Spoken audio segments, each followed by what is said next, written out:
The volume of solid cuboid is 210 centimeters cube, and its lateral surface area is 130 centimeters square.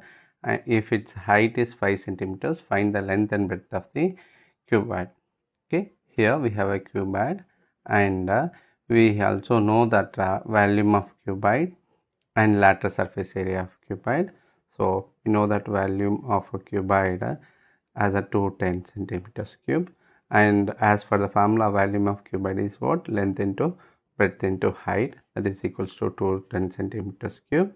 But we also given that height as a 5 centimeters. If I substitute a height 5 centimeters in this, length into breadth into 5 gives you 210. From this, length into breadth, we get it as an 210 by 5. 5 ones are 5 fours 2. So length into breadth we got it as an 42. And what else we have given? We have given that lateral surface area of cuboid. Okay, so lateral surface area of cuboid given as an 130 centimeter square, and as for the formula, lateral surface area of cuboid is 2h of L plus B, that gives you 130.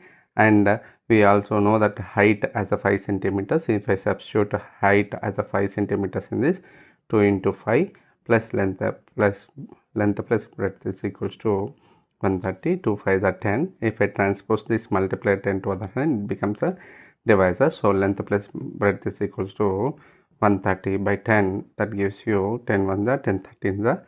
So we get as a length plus breadth as a 13. If I suppose this is a second equation and first equation, if you observe these two equations, first equation and second equations, we know the sum of the roots and product of the roots. That means sum of two numbers and product of the two numbers we know.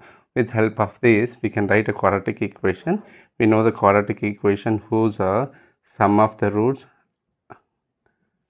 and product of the roots, okay, are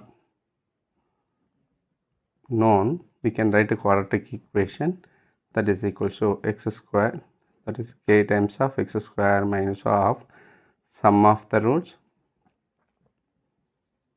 into x plus product of the roots, okay, that is equals to 0. By using this, we can write k times of x square minus sum of the roots is what? 13x plus product of roots is 42, that gives you 0. If I transpose this k to other hand, it becomes a 0. Then we get it as an x square minus 13x plus 42 is equals to 0. This is our quadratic equation, and simplifying this on that means on factorizing this, you are going to get a value of x. So x square minus this can be factorized as an minus 6x minus 7x plus 42 is equals to 0. Now from the first two terms, if I take x as a common, x minus 6, and from the second two terms, if I take minus 7 as a common, x minus 6 is equal to 0. From this x minus 6, if you take a second again as a common, then x minus 6 of x minus 7 is equal to 0. We know the 0 product rule. If a product of any two numbers is 0, definitely either first number is 0 or second number is 0. By this is called as 0 product rule. By using this 0 product rule, we can write either x minus 6 is equal to 0 or x minus 7 is equals to 0. If x minus 6 is equal to 0, x is equal to 6, or we get x is equals to, if x is equal to 6, then you can suppose length as a 6. If length as a 6, in the first equation if you substitute, or else in the second equation if you substitute, then breadth will be obtained as a 7. Or if you take x is equal to 7, then length becomes 7. Again, on substituting the length value 7 in the second equation, you get breadth is equal to 6.